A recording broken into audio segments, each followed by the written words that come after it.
And now, yo, what's going on? Wait a minute. We're back. This is a Chop Shop episode, bonus episode. And today we have none other than the GodChaserz crew Legendary in the building. GodChaserz. So what's up, fellas? 15. What's going on, fellas? Years. Welcome. They got a quinceañera. That's facts. Yo, not a lot of CHH artists can say that though. You know what I mean? They've been in the game that long, man. So we honored to have you guys on the show. Yes. Honored to be here, man. I appreciate it. What's up? So we happy to be here. Y'all brothers be saying some really interesting topics, so I couldn't wait to come through. Man, you know, it'll be us. It'll be our guests. Right. Listen, yo, it's no different than what y'all talking about in the group chat. You know what I mean? Word. It's no different. We just doing it publicly. You know, like when that one Android person ruins the group chat, right? Ain't pointing no fingers. Look, he already on delay. Look, you see? Look.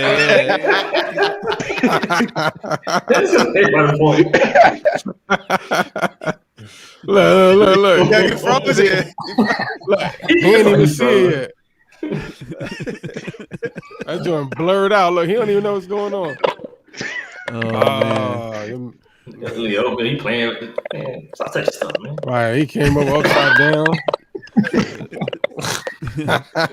So what's good, fellas? Introduce yourselves. We could start off with this level we got here all the way. What up? Cstraight, Duval, all day. Okay. Duval. ReadyWriter, what's up? That's good. All right, what's going on? What's going on? Welcome. Look at this dude. He's Mr. Stevie Wonder. It's on you. He just nodding. I missed my cue. Yeah. Oh man, everybody been waiting. Y'all know what That it is. internet connection. All Well, it's Nazarite, your boy Nazarite. Let's go. right. Oatmeal. Yeah, Oatmeal. my internet connection apparently trash. Were you in a basement? Nah, yeah, pretty much. You in Florida, man. Oh man.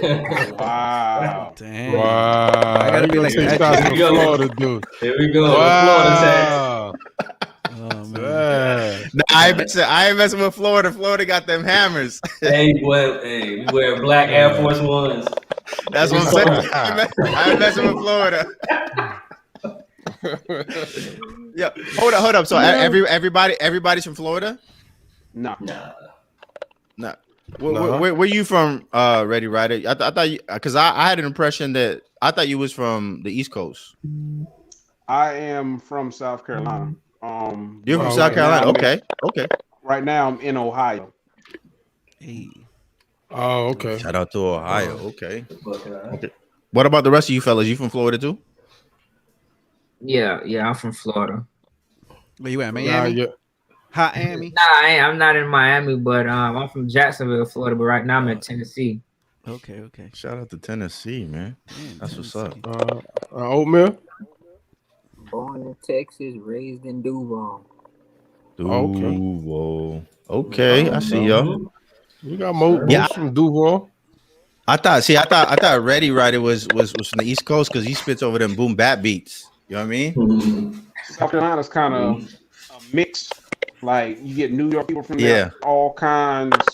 And plus, I was a military brat, so I've been everywhere. That was just the last place. Oh, okay. You did a lot of traveling.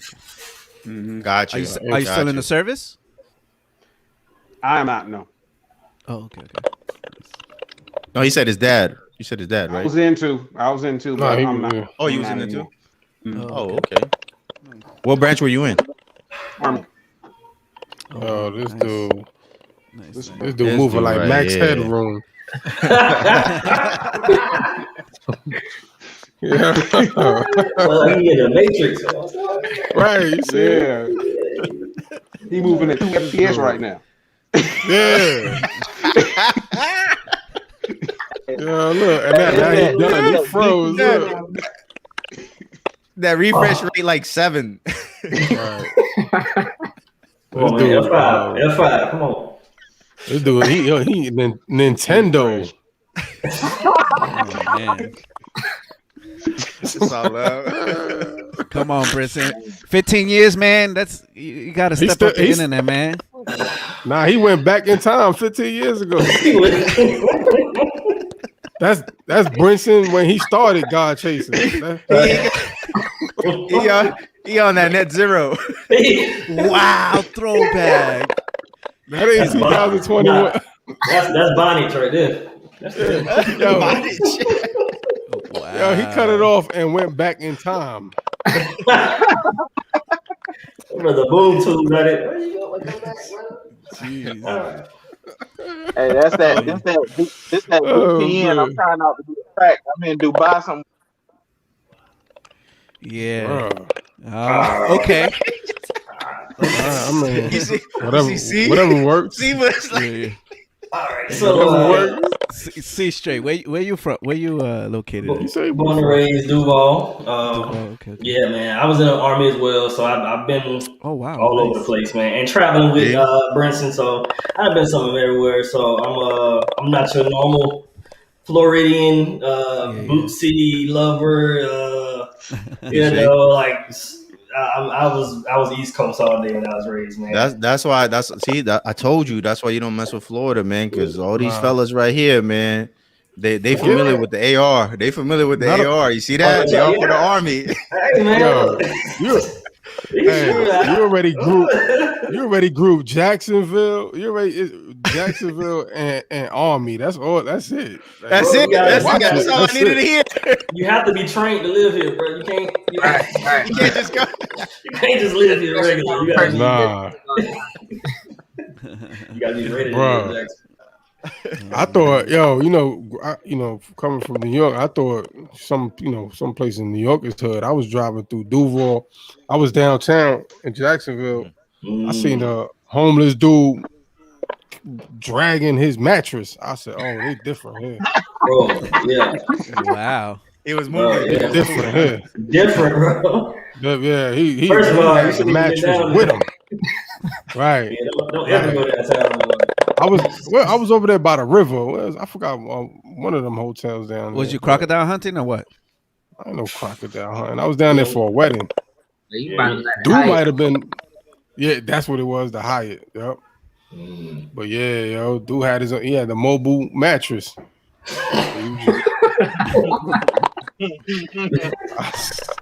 I said Jacksonville. Man, somebody get it off.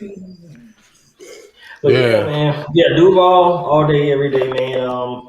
But it's a big following, man. It's a big Christian hip hop movement here, man. Like GodChaserz, of course. You got Big Phil. You got Uncle Reese. It's a lot of guys, man, that's doing it, man. Big Phil singing on your joint, right? Yeah, Big Phil is on the single "Crazy," and he's also on another track, "Been Wondering."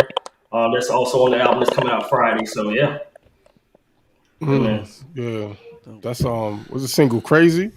Crazy featuring Brinson and Big Phil. So it is. Yeah, y'all was in the studio together, right? For that one, actually, no. I know. Yeah. You let him on with this connection send you something? You said on the stems? No, that's what I recorded somewhere else. I'm sending my vocals from the phone. Right. But no, yeah, because of the pandemic and everything, we was just trying to keep each other safe. So we weren't able to link up and record together and be in the same spot, but we made it work. I had some other arrangements that I made to get things done. So hopefully soon we'll be able to do that. But yeah, it was tough, man. I wish we could have vibed more, on a face-to-face in person, because that energy is good for, when you're coming up with content, but it still worked, man. God's hand still was on it, man, and it came out pretty dope. So yeah. Nice. So, yeah. How many songs you got on this project that you got dropping? 9 songs on this album. So it actually started out as an EP, but then of course ideas, keep coming, and it's just like, all right, let me add one more. All right, let me add one more. And all of a sudden, you got an album. So, and nowadays albums like 7 songs, 8 songs, so it was pretty easy to make it an album. But for it being 10 years since my last release, I just want to do something light, something loose to try to kind of reintroduce myself. So this is what that is, the view from here. Now, who did you work with on production? On production, I've worked primarily with one producer, Awesome Beats, and Brinson. Brinson did a track on the album as well. So it actually ended up being one of my favorite beats, even though it's an interlude, but it still got that hip hop, that boom bap feel that we was talking about early. So it's actually one of my favorite beats. But Awesome Beats is who I work with primarily. Okay. So you mentioned boom bap beats. Do you got any other type of beats on the project? Like, are you doing that? That trap sound or anything like that? Like what should we expect? Like, what type of sound should we expect from the project? I really can't pigeonhole it, but it's I think it's a mixture of everything. So I think it's more universal sound. Okay. More vibe. That's the wave now. People are more into vibe. So it's just got real just catchy melodic hooks and bars, man. So that's what's up. That's what's up. I can't sing, so I just had to do that and other people, and just I got Dre Murray on the album. Okay. Well. So he's crushing a hook for me, man. And Rick Reed, he worked on the last album 10 years ago, and I just love the work that we did together, and just him as a good guy. So I wanted to bring him back on. So he always has good ideas and good energy. So he's showing up on the album as well, and my brother ReadyWriter and Nazarite as well. So that's dope. You mentioned 10 years, like you got that 10-year gap. Like, what happened? During that time, when my last album was coming out, So Not Cool, I end up taking off, leaving Jacksonville for Little Rock, Arkansas to help plant a church with a friend of mine who was a pastor. So that kind of more or less disrupted, for lack of a better term. But still doing God's will, still doing what I felt I was called to do. And during that time, a lot happened, man. I ended up getting divorced, going to the Army. I lost, grandparents. I lost, a lot. It was a lot. A lot happened, and everybody's going through life right now. So I was just sitting still until I heard God say, jump back in. And I don't do anything unless it's directed by God, as far as ministry, as far as speaking, because I take it serious. Whatever you put out there, it's out there. And he just started speaking. I started writing, and this was like a 4 or 5 month process.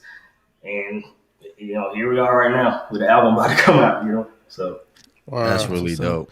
That's really dope. Shout out to Mario Esco. What's up, family? Mario, you were just on the show yesterday, right? Man, that dude is man. We had a good time. He's a fun guy. He's so dope. Yo, Mario, we told Switch to take a couple episodes off, because some stuff. He had no room for him either, man. Yeah, we were on our Joe Budden. We're on our Joe Budden. We told him to take a couple weeks off. Yeah. Wow. Nah, just kidding. He had some family start his own stuff. show. Yeah. Rory and Switch.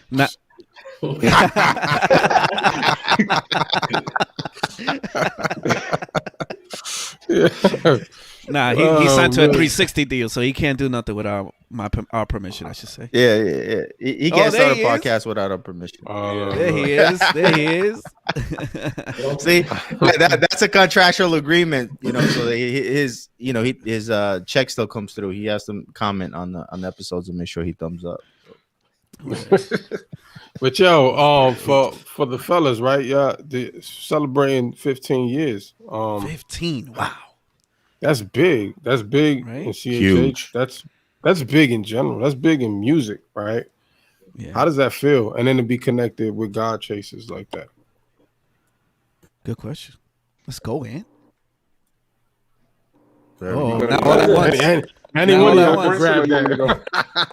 Where's Brinson? We still talking about It's gonna switches. take him 5 seconds to say something. Yeah. Go ahead. Go ahead, ready? Go ahead. Matter you go, because by the time he finished, it'll come through. Yo, so I heard him say. Oh. See? Oh, go. Close. Yeah, I almost had it. Go ahead, Red. Man, somebody on Hulu in this house right now, killing everything. Oh man. They got Hulu and YouTube running right now.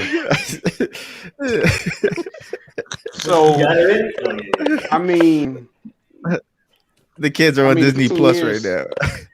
15 years seemed like it really started yesterday. It was, I don't know. It was all fast. We was just doing music, having fun, trying our best to reach the people that God had for us to reach, and not really listening to what other detractors had to say, and kind of just staying, focused on the audience of one, in that sense, saying that as long as we please God and try to do the best with what we have, that was the best thing we could do in that moment. And, along the way, we met so many people, did so many songs, K9, Dre Murray, Big Phil, Red Letters, we did a lot of music with a lot of people, D-Mob, people that some people don't even know of, that during that period of time, like some of the best. What you say, Straight? I said K9. I don't know if you mentioned. I think you did. Yeah. K9. So it's definitely been, I don't know. We went through so many iterations. We got so many people that are not here that were a part of the movement along the way. So many people that helped, kind of stayed in our corner and pushed us and encouraged us to keep going. So it's really been a blessing. It's just been a blessing, to be honest. Right, you've been with them from the jump, right? All 15, right? Yep. Wow, that's dope. That's really dope. What has been? How did y'all meet? Since you mentioned, you're from South Carolina. So at the internet store. At the internet store. The internet. So what happened was, there was this brother named St. Joe during that time, and I was doing music with him. This is during Holy Culture Forum. This is when everything was first just really popping off. You still got Jazz and ADF still jumping off. You still got Lavoisier, 2.0, his CD that was in the bus shop. Jafia Life, Pages of Life, Rob Shout out Hodge, to Boss. Visionary. You got early K9 stuff. You got Z starting to come out with stuff at this point, and he was about to become the owner of the South at that point, I think.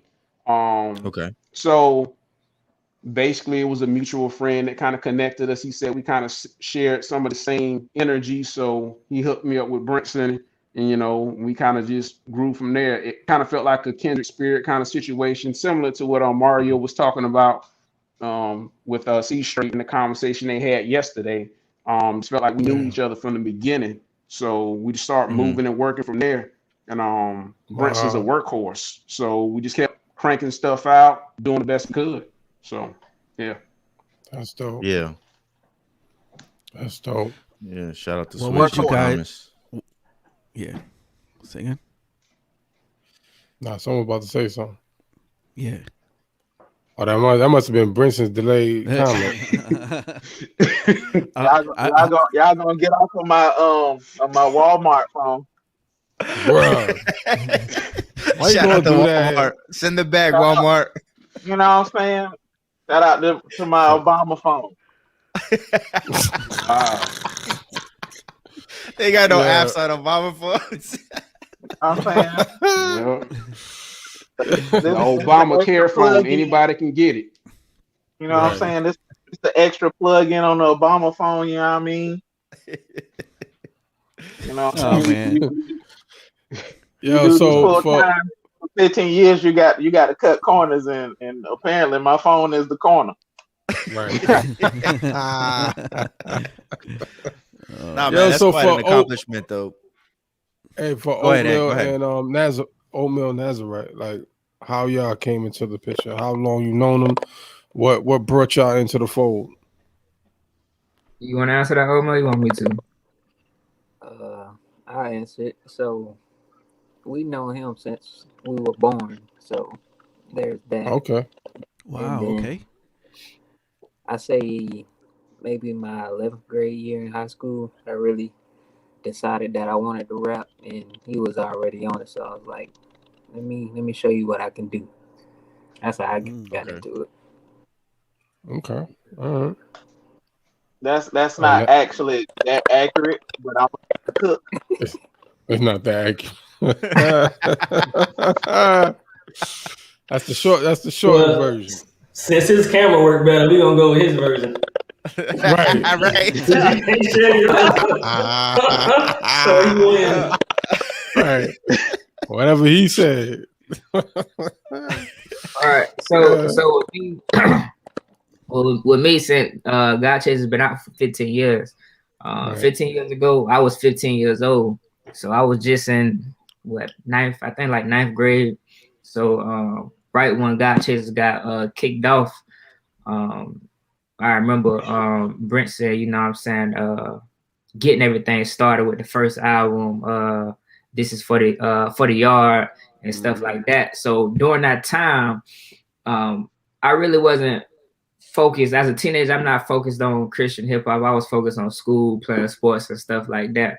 But as I got older and I got out of as time went on in high school, I started getting into like freestyle battles and stuff like that during lunch. I'm skipping my whole third period for an hour and 45 minutes, just freestyling over beats. This dude, he used to beatbox, and just a whole hour we skipping lunch, skipping third period, freestyling. And then after that, after I got out of high school, I started rapping with a couple of dudes that I knew or whatever. Of course, it was secular rap. It wasn't Christian rap. But I ended up making a song.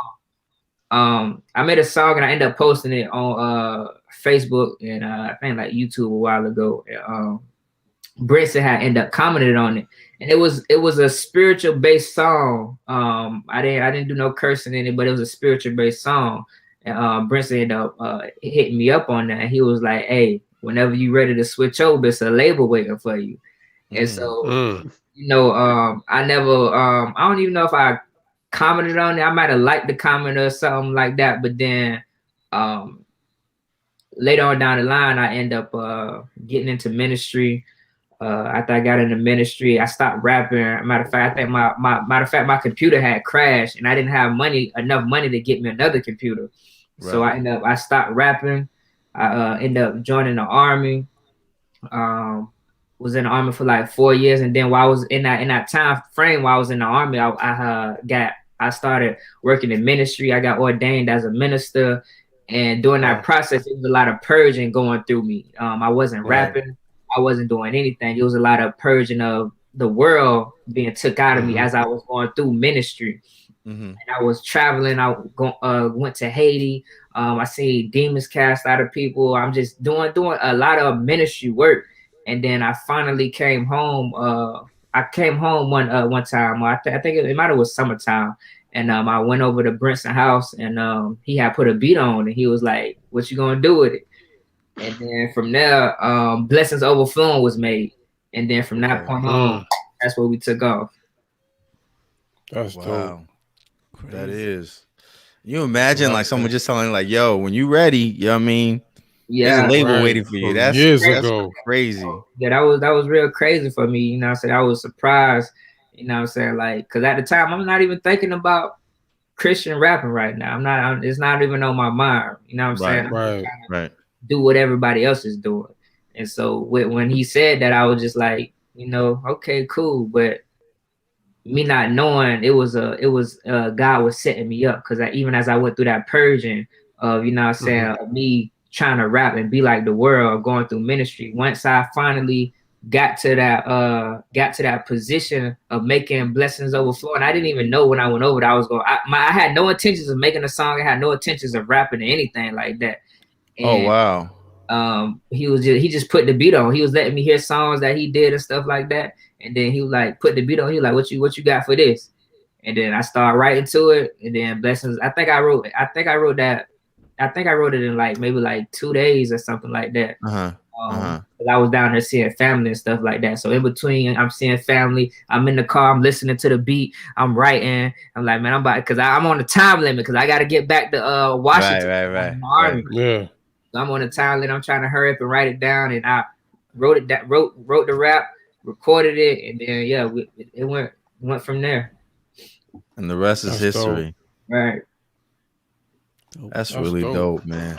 That's really dope. Man. Right. Now I understand that you do a little boxing too, right? Yeah, yes, sir. I do. And more than a little, right? I guess you can say more than like, you ain't just. I ain't doing outside. It for right. I'm saying like you ain't you ain't Tabo or nothing like that. No.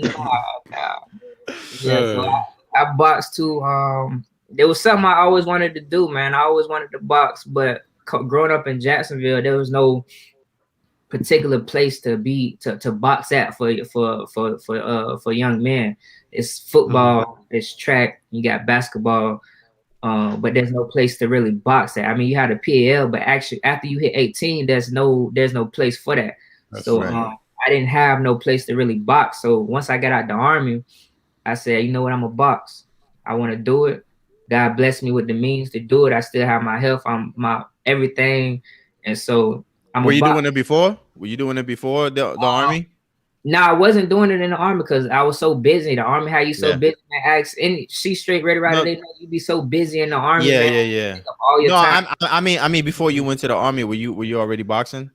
Nah, I wasn't boxing. You were just street fighting. Is that what you was doing? Pretty much. That's it. See, don't mess with them Florida boys, man. That's how you learn. Ain't no jail. Right. So once I got out the Army, I said, you know what, I want to box. I started boxing. I was training every day, twice a day for a whole year straight. I get up at 4 in the morning. I go work out with my coach, and then I go again at 6 in the afternoon, working out with him every day for twice a day. And then that next year, when I was trying to get some fights in, COVID ended up breaking out.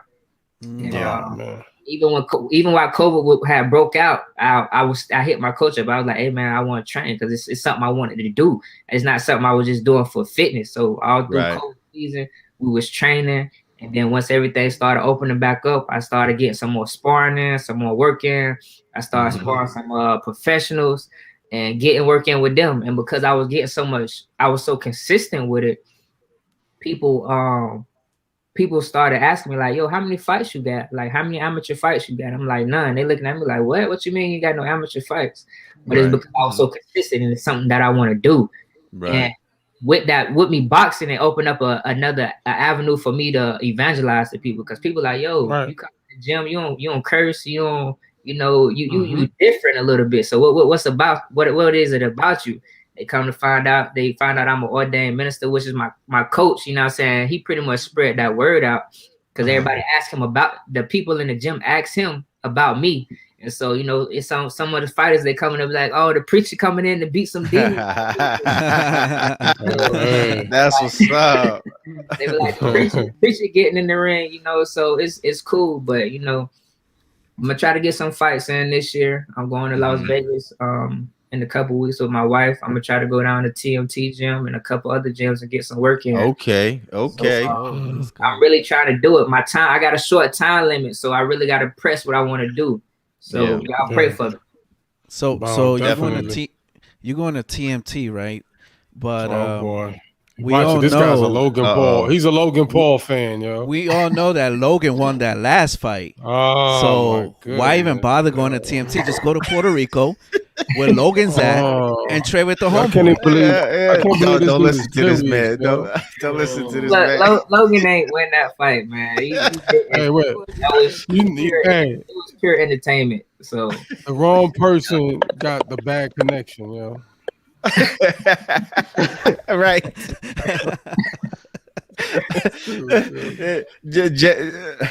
Jay, the one who should have dropped off with that question. Right. Sorry. You think he won that fight? Yeah, he really does. He survived. He really believes it. He believes it, bro. He really believes it. Bro, all right. Dude. You survive a gunshot, Floyd, you won that fight, yo. Hold on. Yo, Nazarite, hold on 1 second. This man only watches boxing when YouTubers are on it, right? So keep that in mind. Keep that in mind. That's the only time he watches boxing. Okay. All right. But listen. I talked about this on the pod, but I'm gonna say it again, right? Floyd is arguably the best fighter that there is in the sport, right? Logan, YouTuber, yes, all this other stuff. But he is. How come Floyd didn't knock him out? How come Floyd didn't do much to him? Floyd got a couple punches for sure. Floyd had knocked anybody out since he was like 20. So right, everybody. Listen, right. He's a points fighter. Floyd said this was gonna be easy. You know, Logan lasted. It was easy money is what he was saying. No, for sure. Money. Definitely. Easy money, definitely. It's a bank robbery. Those were his words. That's what he was, right? Both of them. For sure. Look, you gotta understand the reason why he didn't knock Logan Paul out was, I would say it was because of the weight difference. I walk around pretty much what Floyd walks around at 155. Okay. And probably I fight at 147. If I want to go lower, I go to 135.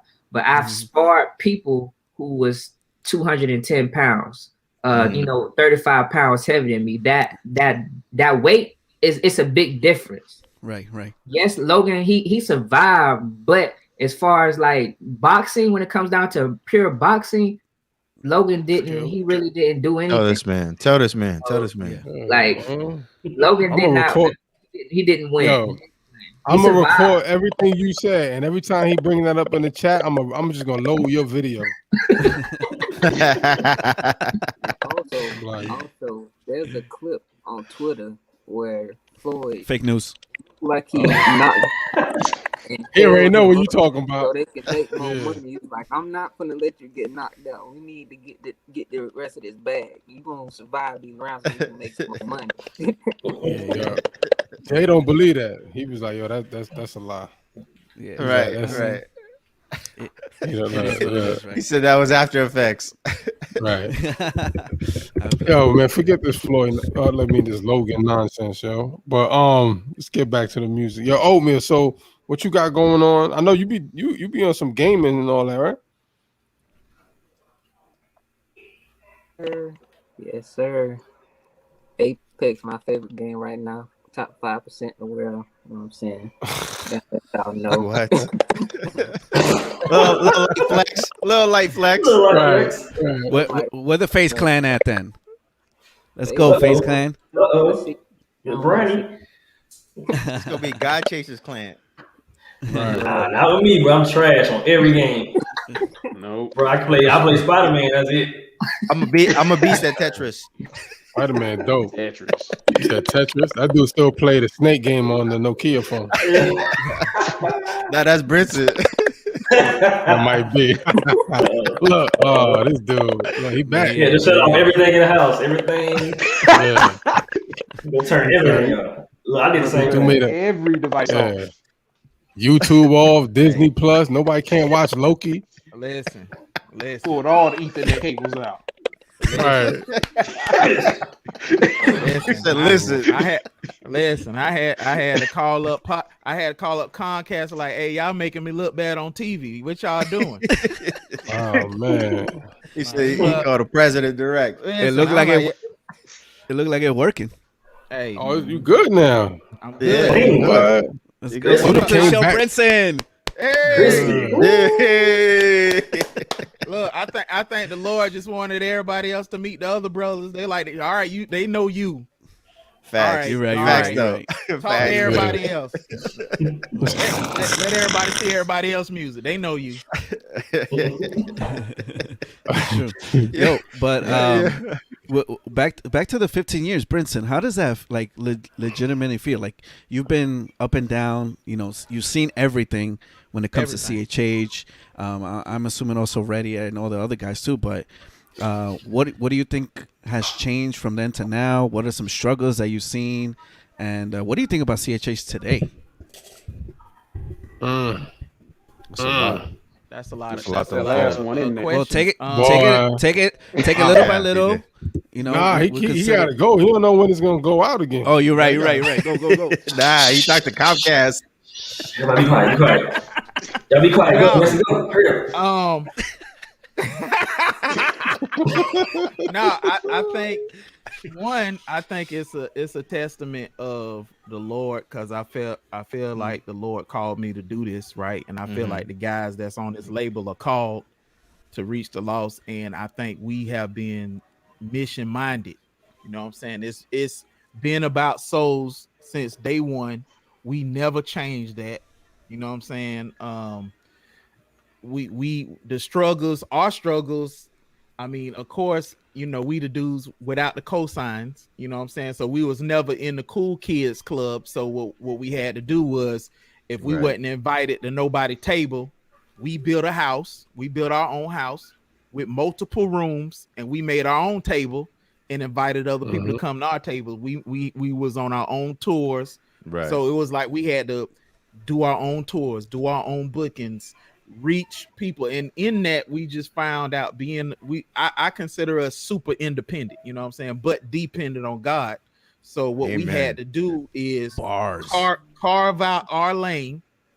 Like I know I ain't for everybody, and everybody on this label know we not for everybody, but one thing the Lord told me one day in prayer is like, don't look at this rapper and the people that's following them. I have a sea of people for y'all to reach, for you, and that's the people who we've been going after. And you know what I'm saying, we make music for, of course, the Great Commission and the Strength and the Found and Go Get the Lost, you know what I'm saying. And yeah, I have seen a ton of people in Christian hip hop come and go. Some people who was against us, not even serving the Lord no more. I seen people who was rapping super hot.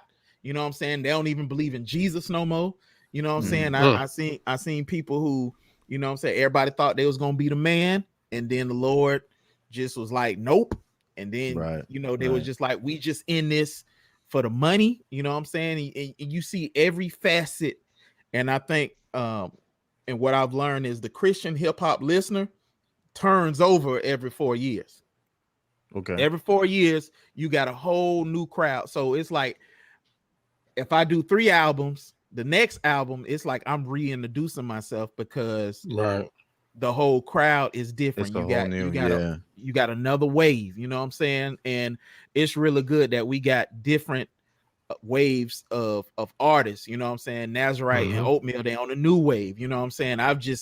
I'm the person who just adapted to every wave, you know what I'm saying? And as far as seeing how Christian hip hop has changed, I think it changed.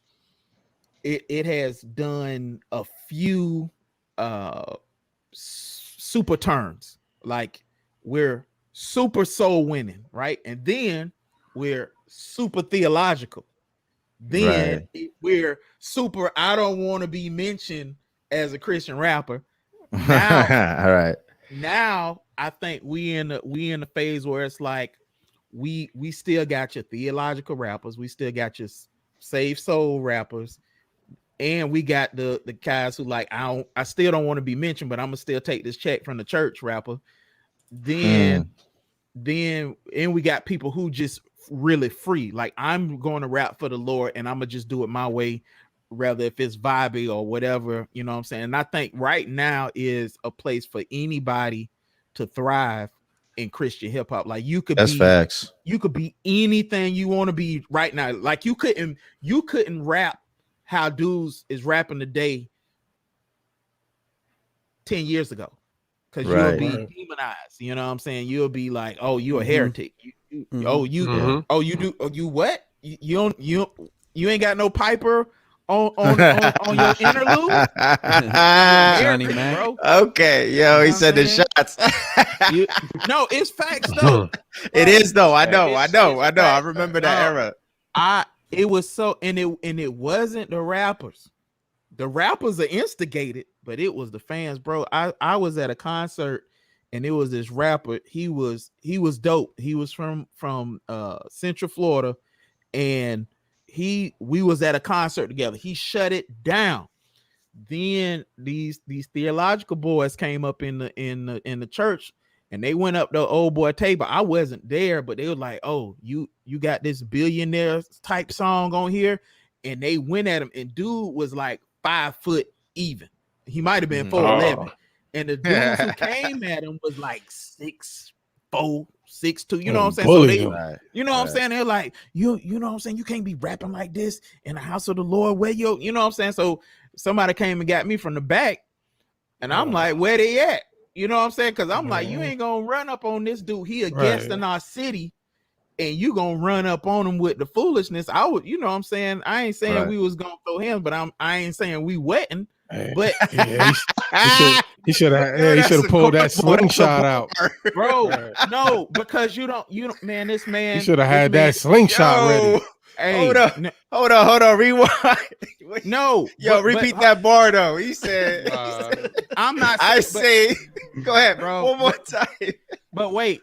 Before I rewind, but you got to think about this. This man is coming to show his gift that he feel God called him to do, and you got the audacity because you think your way is the only way to demonize this man. In the physically threaten him, knowing try to tear him down. You know what I'm saying? Knowing he's smaller than you in stature, and it's 80 y'all, and it's terrible. One of him, and you want to pull this.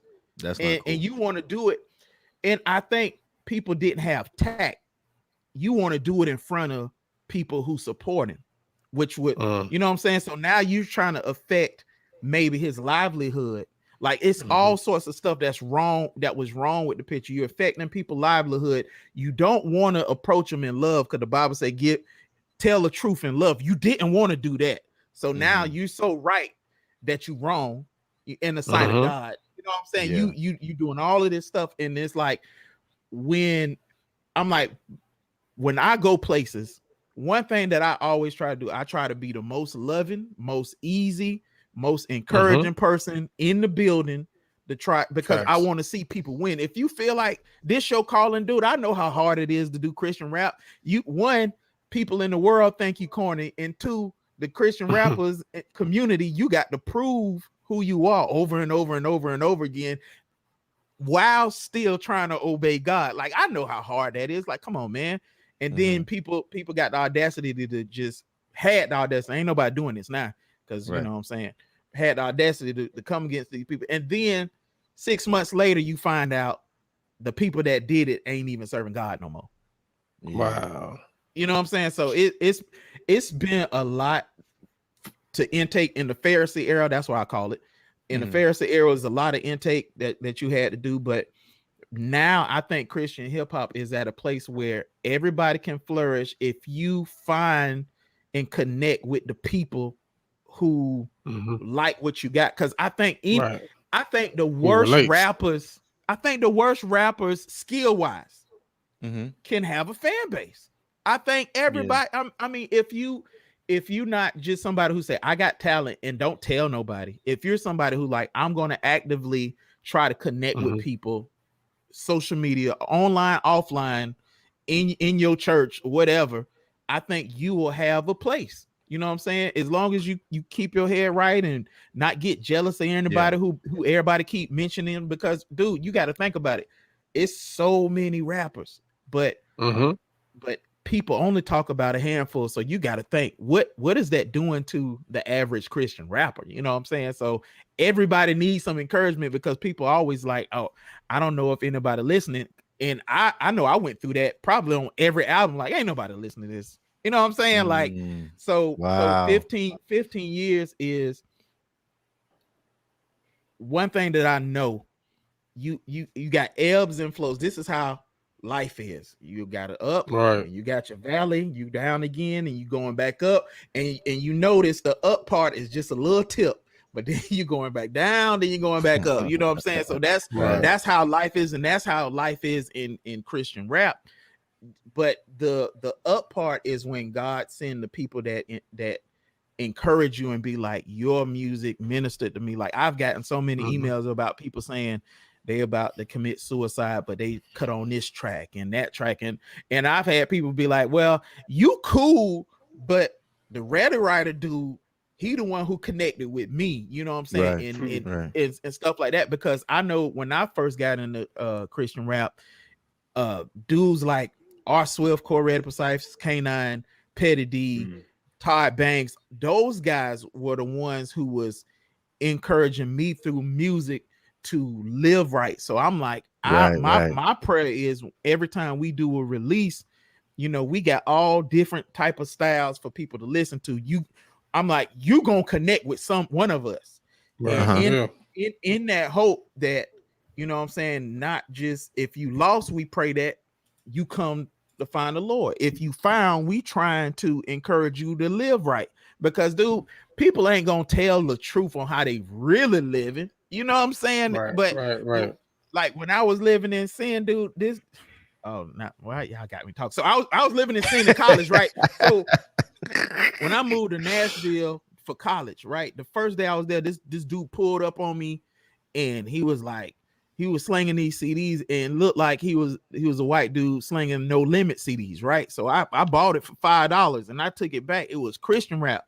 So I was living in it type of way, but every Sunday I'm like, let me throw this Christian rap on, because you know it's Sunday. You know what I'm saying? I came out, I still smell like Black and Mild from last night in the club, but I'm a cut homie on. You know what I'm saying? But what was happening was that was planting seeds in my spirit. Yeah, God was working on you. God was working on me. You know what I'm saying? So and that's why my goal with the label was to do altar calls on every album, because I'm like, you don't know who this gonna hit.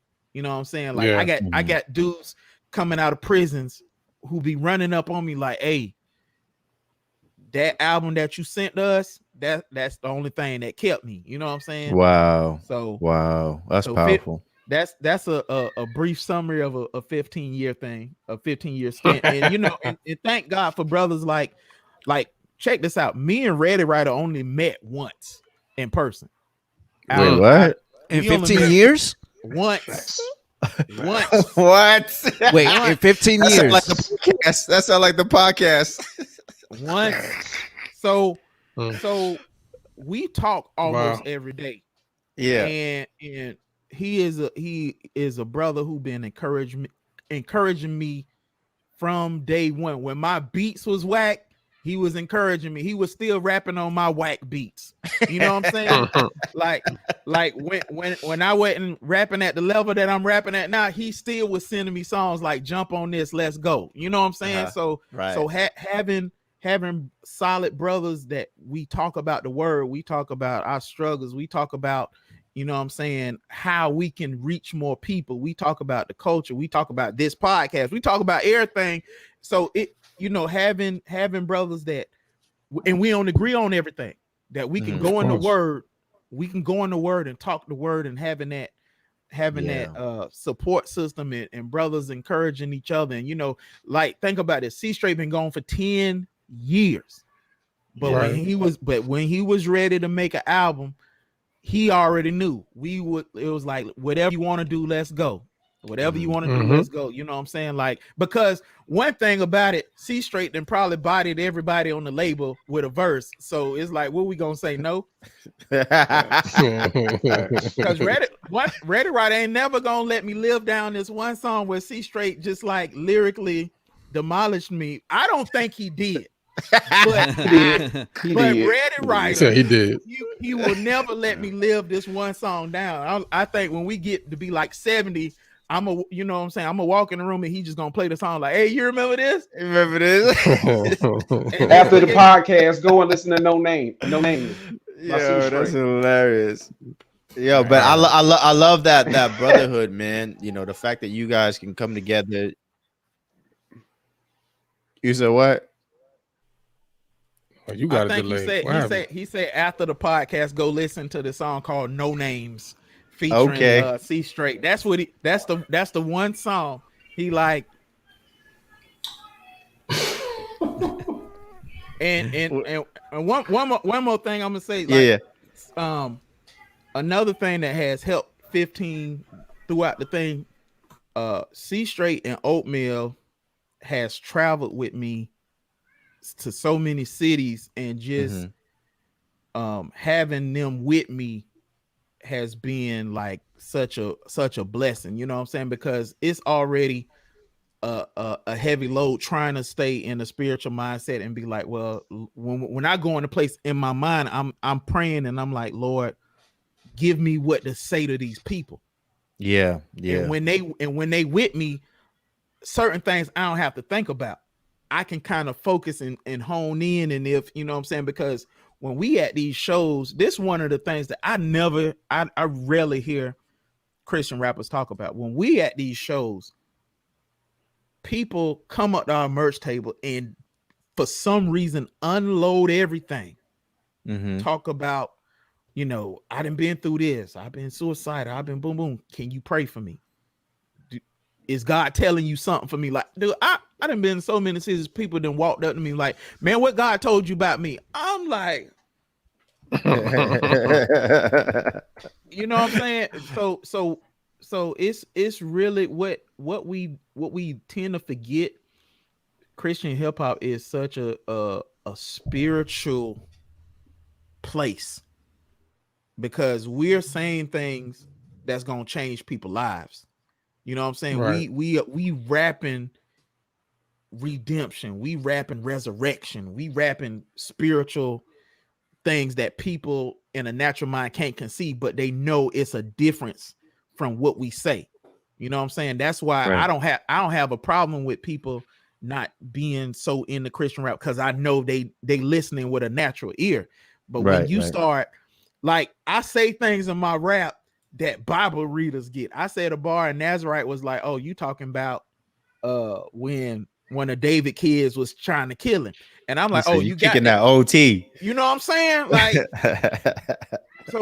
so in Nazarite, him being a minister, like, that's something that I'm glad that we got on our label. You know what I'm saying? Besides me, like, I'm ordained too. You know what I'm saying? I've been pastoring and all this other stuff too that I don't talk about, but it's a blessing for him to be on the label too, because that's somebody else besides everybody else on the label praying. That's somebody else listening and looking at their pen with a spiritual ear, like, God, tell me what to write so it can reach people. You know what I'm saying? And I think that's another reason why we've been able to do it so long, because I believe the hand of God on us. You know what I'm saying? Like, people be like, well, what about Billboard? Well, what if God want us to go after the lost and say bump Billboard? Like, I don't know, but I'm saying, what if? You know what I'm saying? But that's one thing we can say we being faithful on doing. All right, I talk too much. It's ReadyWriter turn. Nah, that's good. That's good stuff, man. Like, what I was saying before is that it's really dope to have brothers like that. Like, even though you may not see him every day, like, even on the show, I met Jay once. I haven't met nobody else, but we on a daily basis, like, we talking about the Lord, we talking about our marriages, about our kids and all that. You know what I'm saying? And it's a real life blessing to have brothers like that in your corner. You know what I mean? And for you guys to have that, you know, to have that label for 15 years, you know, and I know everybody hasn't been on the label for 15 years, but to have that history, you know what I mean, and knowing that, you know, that it's withstood the test of time is really a testament, man. How about you, ReadyWriter? What you know, what are the things you so what are you guys working on for this this 15? Oh, well, wait, was y'all asking that or y'all talking to ReadyWriter? Man, I don't know who was doing what. Somebody got the wires crossed. Jimmy got the guy Chapo, so we'll go with ReadyWriter. Since he's been on the the label for a while. That's facts. What you see in the CHH, and can you piggyback off of Brinson and what he's been saying? I mean, Brinson pretty much covered everything. I think for me, and I guess I'll just be that guy. I think what I miss is the ability for people to be under pastors, and I'm talking about currently right now. Let me do this right quick. Currently right now, as it stands today, I feel like some people aren't unpastored, some people aren't covered under, a body of believers. There used to be a system at which we would, there used to be a system at which we would kind of verify that people are trying to follow the Lord before we give them the stage to kind of talk to all the flock. Right. And I think in the past we overdid it in the Pharisee age, as Brinson called it. I think we were checking. You had to be a Calvinist and follow the tulip and all that other stuff to be verified or whatever, But I think in today's age, I think there seems to be no kind of accountability. It's kind of like the Wild Wild West for some situations. Now, something that Brinson said was interesting as well. He said that you don't have to necessarily be talented to have a following, and I think that's the direct reflection of the rap culture in general. Like today, outside of your J. Cole's and some people like that, there just isn't a big emphasis on lyrics. It's more on melodies, more on more on melodies and singing and different things like that. And we may get some bars here and there. So I think that opens it up to allow people to kind of not necessarily be typically talented as in form of rap, where I would consider you be skilled, right? So I think that's cool. And I don't know if I have anything else to add. Do you have any other twist on that question that you want to ask me? Because I mean, Brinson really covered the bulk of it. No, I mean that was it. Just because you guys have been on the label for the longest, have toured, have seen kind of how CHH has evolved into, I guess, what you kind of see today. But I mean, you guys hit the nail on the head. A lot of these people that are out now may not be here tomorrow. Just because they're solos, right? So it's unfortunate that I guess that happens, but yeah. Well, I will say this: what was also great with the independent movement is we get a chance to see. When I first came into this, and my first CD was Cross Movement, Holy Culture. I think it was the name of the CD. I really didn't think it was that great. There was a couple of songs on there that I thought was dope.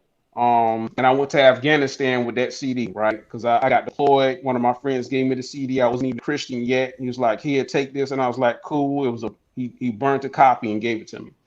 So I'm listening to that, and that kind of opened up the door for New Breed and Tunnel Rats, and who else? LPG, a number of West Coast artists, Propaganda. So wow. And I began to see Macho from New Breed. And he's lyrical, right? He's dope. And I'm like, oh, this dude is fire. And this is, and so I'm here with Macho and listening to Jesus Walks at the same time, like Kanye. Because I'm still kind of fading out of the secular world into the Christian world. And just seeing, initially it was hard to find music. I'll say that. And now we have so many options. And one side as a rapper is like discouraging because it's like, okay, there's a lot of dudes that don't deserve a mic. In our minds, right, as lyricists, we say, oh, this dude shouldn't really be rapping. But then it's also a blessing because we have so many options, where before, when I first came in, it was like the bus shop or nothing, right? It was like, okay, I get jazz and I might hear jazz in ADF, maybe next year, right? And then I might have one Cross Movement CD, one you know, Shireen Poem CD from LA Symphony, Yeah. you know, here and there, but not much to really listen to. So I think that is a blessing. Everybody can sit from home and make good music, and we get an opportunity to kind of taste and see. Now, I will say this as a side note, what I miss is sites that are available to promote hip hop, right? We had sites before that promote lyricists. You know, we had Rapzilla, then we had, you know, the South, which is Jam the Hype now, but we also used to have individual sites that would push, you know, lyricists and hip hop and different forms of rap and, you know, rappers that were, you know, like propaganda. And we kind of miss that now. It's just one, you know, basically just Rapzilla and Jam the Hype kind of pushing the same music. We have what is it, 21 collective, 25 collective. We have them as well. They push a lot of independent music, and it's dope over there as well. So but I do miss the ability for other sites to promote some of this Christian music that's out there. And we really need that back. We really need the Wados back, right? Because I don't feel like we have anybody like him since he left. Track Stars does a good job, but to me, Wado was Wado. He was special.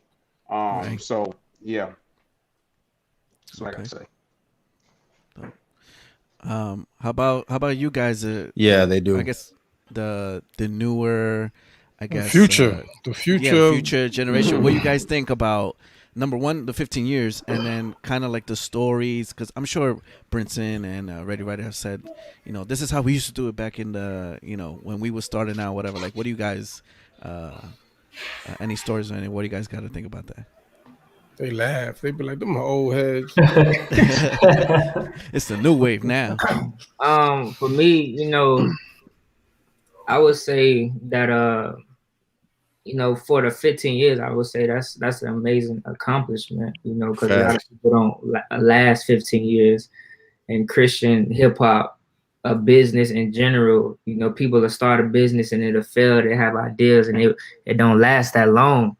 So I believe it's a really amazing accomplishment. And for, you know, me to be an addition to that 15 years, you know, I'm grateful for that. But as far as like the new wave and the old, I don't know where I fit at in that category. I guess you would say I'm a new wave only because I'm just now, you know, releasing the album with GodChaserz. But for me, I noticed like a lot of rappers, the new age rappers, is that I want to be the best. I want to be the best Christian, the best rapper. I want to have the best bars. And for me, that takes out the purpose of what am I really rapping for. It's a lot of pride in it. So I see a lot. That's what I see a lot. I'm not sure how it was back in the day with rapping, but now that I'm active in Christian hip hop, I see it's a lot of pride in the new age rappers of wanting to be the best and having the best bars. And some of the bars are dope, but what are you pointing to? Where are you directing the people who are listening to? And so with me, when I'm rapping, I'm not looking to be the best rapper. I'm not looking to say the best bars, but what I'm looking for is I'm looking for these words that I'm about to say, that I'm about to rap, that it touches someone. Because if I can rap something and it can touch you and it can change your motive, it can change the way you think. It can touch you in that moment when you're down. It can touch you in that moment when you feel like there's no one else around you. If I can do that and pull you out from, you know, your depression mind state, then that's a win. You know, that's a win for Christ. And I feel like a lot of people are trying to win people for themselves. They're taking that mentality of a secular rap and bringing it into Christian hip hop, and that's not what it's supposed. That's not how it's supposed to be. You're supposed to have a different mindset, and I believe it's not about me. It's not about me having the most shows or the biggest fan base, but it's really about Christ. I'm supposed to be pointing to Christ, not towards me, but towards Christ. Every time I rap, You got it every time I'm rapping, every time I get on a beat, you better be pointing someone to Christ and not about myself or not about, what am I doing? And so I feel like that's one of the problems in the new age rap. Everybody want to be the most popular. Everybody want to have, those nice melodies and all that other stuff, but no one's they're starting to water it down and not point people to Christ. And I feel like that's the biggest, for my issue, that's the biggest thing. And to be honest, I won't have a lot of people featured on my album because they're not pointing people to Christ. Yes, you're in Christian hip hop. Yes, you're nice. Yes, your bars are nice, but you're not pointing people to Christ. You're not pointing people to save and to change their life. You just you speaking. You're prideful, and so I feel like that's something that needs to change in the new age hip hop. And I think ReadyWriter said something about it. There's no accountability. Like you can check my track record. I tell anybody, you can check my track record. You go to my pastor, ask him about me. Go to my wife and ask them about me. They know I pray. They know I fast. They know what I've been through. They know my track record. They know I'm really about this Christian walk. So, and like Brinson said, 6 months they're doing it. 6 months later, they ain't doing it no more. They out in the clubs or doing whatever they doing because, they heart wasn't in it. They thought they was gonna come into Christian hip hop. They thought they was gonna, have the best raps and best bars and blow up real quick and get the money. But one thing I hear a lot of Christian rappers say, Brinson, tell me, if it was about the money, I wouldn't be here. So, right. Wow. That's on the new age. Let me piggyback on what Nas said. You remember what happened with KRS, right? He came in. Yeah, he did a Christian album. And made a fool out of us. Right? Mm-hmm. He said he came in on purpose to infiltrate and he made us look gullible because we didn't even check him. We were so thirsty to get KRS-One on a Christian song that we didn't even check this brother and make sure that he was sound in his faith and sound in his doctrine. Like just in the essentials. Right. So how many other brothers are doing that right now? And we just let it rock because it sounds good. Right. I mean, at some point we got to be different. If it's just about sounding good, then why listen to Christian rap? Right. Got to be more. Getting that, Nas gonna touch you with his music and his gloves. What come out to his own music? Double tap. Right. Oatmeal. What about you, man? I mean, I know you got some music you working on too, right? That's coming up. As far as how was that for you? You know what I'm saying? You getting ready to put something out under the label, being that from some folks you knew for so long, just being a part of this whole legacy. His third project, right? Yeah. Huh? I said it's gonna be your third project that you're gonna be releasing. Oh yeah, it's should be soon. I done sent Brinson everything. Just gotta. I don't know if I should tell y'all what I got going on, but it's gonna be dope. Yeah. Dope. He said it's gonna be dope. So you talking about dropping 2021 for sure? Yeah. Okay. So we got something to look forward to. That's what's up. Yeah, and Brinson trying to get me a drop a single song too. So gonna look out for that. All right. But we ready. Well, we ready. Right. Let's see. What else we got?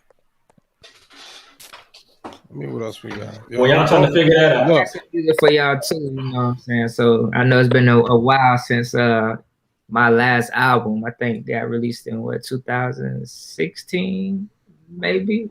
But I got some music, you know what I'm saying, that's gonna be. You got something you dropping soon? I got a lot of stuff on my hard drive that I could release. I don't know if I'm gonna release an album, but I got a lot of stuff on my hard drive that, you know what I'm saying, that can keep the listeners, you know what I'm saying, in tune. Right. So hey, let it go. I just gotta go through the man right there.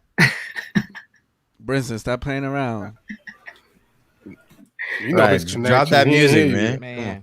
I don't know It caught up in the pipeline. Listen, I want to tell them, Brinson, we got some more. It ain't about just dropping. You know what I'm saying? You know what it take. You gotta contact that's facts. That's Not Christian podcast. Look, I forgot what to say. Every podcast you gotta look, being away for 10 years. I forgot on it. Like if it was that easy, we would have had about 100 albums. You know what I'm saying? it ain't easy. You know what I'm saying? Like me even getting the crew together to jump on the podcast. That ain't easy. Yeah. I hear that. Yeah, especially when you did an interview in 10 years and you forgot, like, you can't just put that CD out. You have to promote. I was just like, right. I forgot about all this stuff. Consistently promote too. So it might be another 10 years. No, it ain't gonna be another 10 years. But I gotta get my legs back, man, when it comes to promoting and being visible, because I'm really low key. And but what I will say, and I just want to chime in, just a part of the 15 years, if I can, real quick, just when I first met Brinson, I would say he gave me an opportunity to serve. When I first met him, I was just like, yo, I just want to learn all the songs and I'm gonna be your hype man.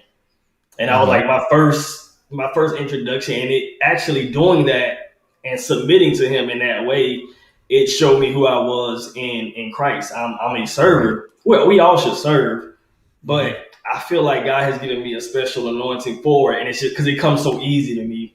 And you get people who serve who don't have a heart for it, it's annoying, it's aggravating, or they get ruffled and get bothered. And even in my regular work, like I'm a servant. Like I don't mind working hard. I don't mind, making somebody else low easy.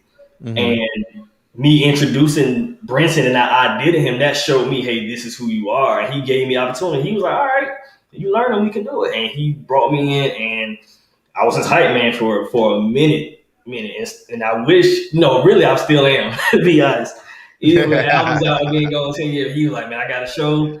Bro, I would love to be a hype man like right now. But he just gave me an opportunity when, just like he did with Nazarite, when he said, hey, when you ready to switch over, you got a label. Essentially, he did the same thing to me. He saw that I was serious about serving first, not just putting music. I never said that about I want to put an album out. I just said I want to serve. And he knew I could rap. He knew, from mutual friends and family that I could rap. But I never once said I just want to put an album out. I said I just want to serve, man. Like you do the heavy lifting when it comes to all the people and the music. I just learn your raps and I just do every other word for you, and I just. I'll be in the background, but I learned so much by watching him because he served. I'm serving him and he's serving the people. He's praying for people. He's not, we went places where it was no rapping involved. This brother just got up in the pulpit and preached, and we dipped. It was like, all right. So I saw a server and I was serving at the same time. And it just showed me what's more important.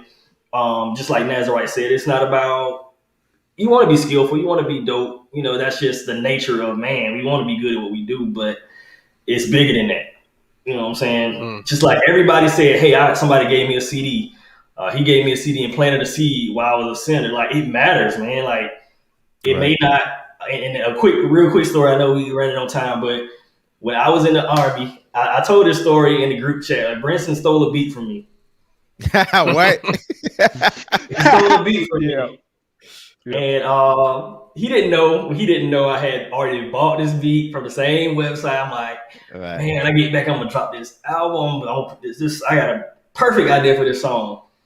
And then he sends me the track. I'm just like, bro, this is the same beat that I was.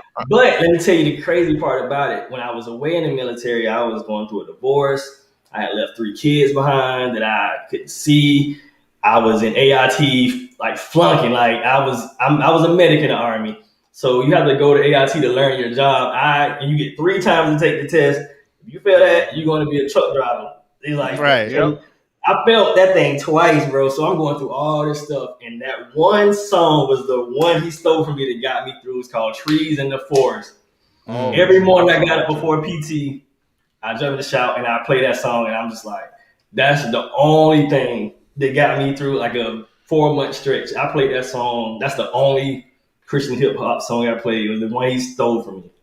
So, you see, and that just show you how God works. You know, so, wow. But I knew it was an attachment to the song. I knew it was for some reason, but it was just a song that blessed me. And it happened with another song. He didn't steal this particular song, but with a song going "Throw the Crown" with Dre Murray, "Keep Me First." I struggled with behavioral health, with depression, anxiety, and I had a nervous break. And God bless my dad. God bless his soul. He moved me into his house for like a month and just ministered to me. He was my pastor. He was my homie. He was everything to me. And "Keep Me First" he was like, when you live in here, you're going to listen to this. This is what you got to feed yourself. And that was a song I fed myself for like 30 days straight, man. So it matters what we put out. And I think that's why it's so funny that we're called GodChaserz Entertainment, because it's really not about entertainment. We want you to be entertained on the back end, but we want you to be affected. We want you to, hesitate when you're thinking, oh man, I want to end it all, or I want to give it up. But I heard this song, or I heard Brinson say this, or I heard Nazarite say that, or Oatmeal already say this, and it makes you pause. And sometimes all it takes is that 1 second to pause and realize, look, I was about to do something stupid and go off on a deep end. But God, he put something in my path. He put a word, he put a bar, he put a song, a melody, a hook. And that thing brought me back, man. That's what it's about with us, So, right. That's dope. That's dope. Yeah, that is. I love it. Word. Well, with that being said, we want to thank everybody for watching online on live streaming right now. We're going to go through everybody, let them know what you got going on, where they can find you, and where can they listen to your music. So we'll start with Cstraight.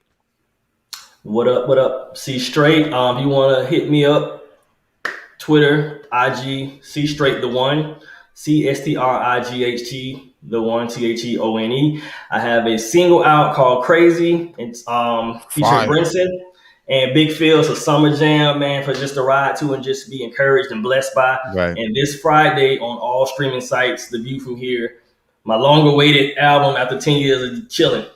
So y'all check it out. GodChaserz. And you can get it too now at GodChaserz.com. You can get it a day early, a couple days early. So hey, nice. Go next. Nice. Nazarite. What's up? If you want to hit me up, you can find me on Twitter at Nas Taking Flight. Nas Taking Flight on YouTube as well. And for boxing, my page for just generally, if you want to check that out, is The Shoulder Roll Baby on Instagram. So Nas Taking Flight on Twitter and on YouTube. And if you just want to check out predominantly my boxing and my workouts and stuff I post on the stories, is The Shoulder Roll Baby on there. So, and all my music you can get on Apple Music. I couldn't think of it, my bad. How about you, Oatmeal?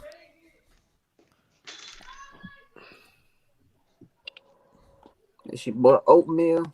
Find my music anywhere you listen to music.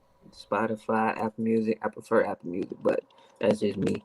Got an EP coming out with somebody special.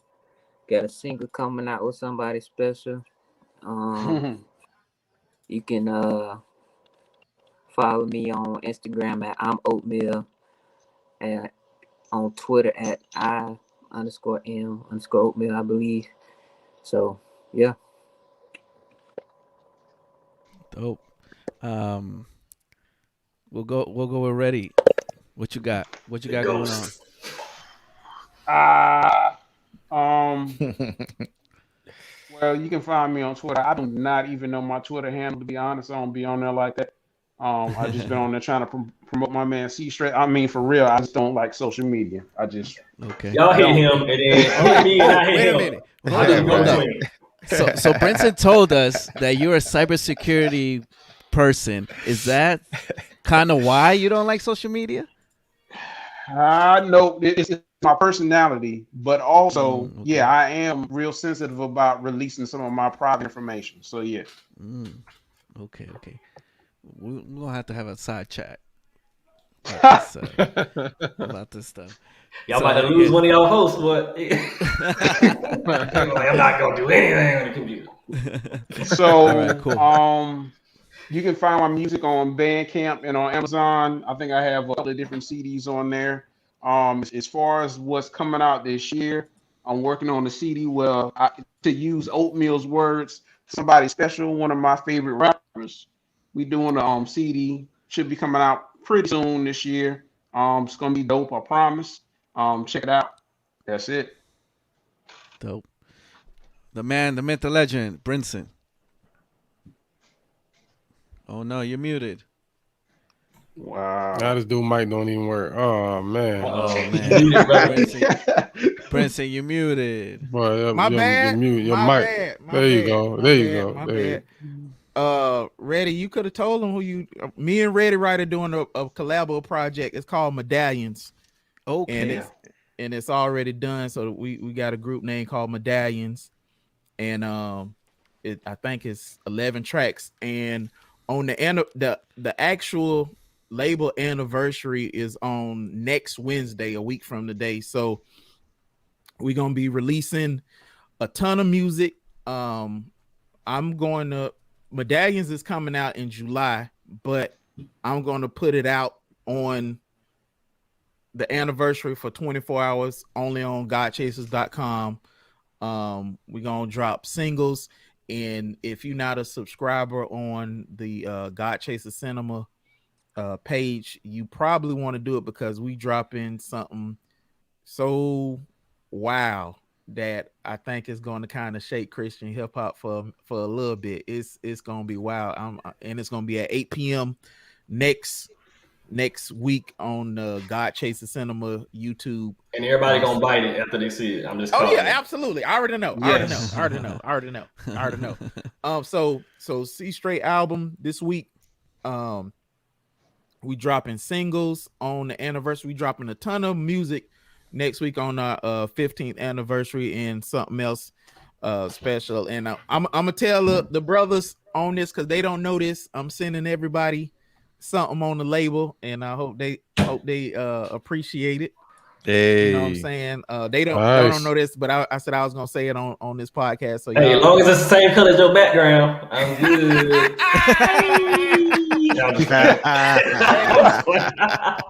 Cash App is a ministry. Cash App is a ministry. Cash App is a ministry.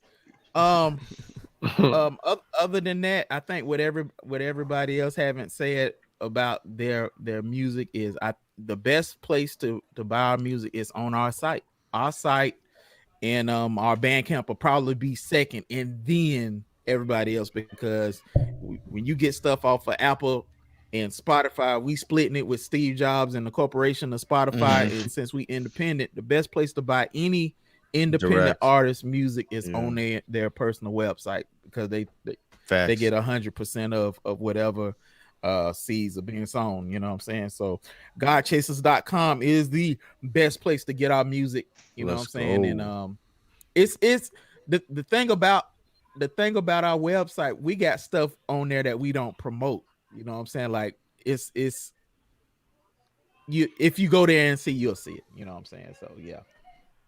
Dope. Well, with that being said, Chris Williams, what's up, bro? Go on support then. We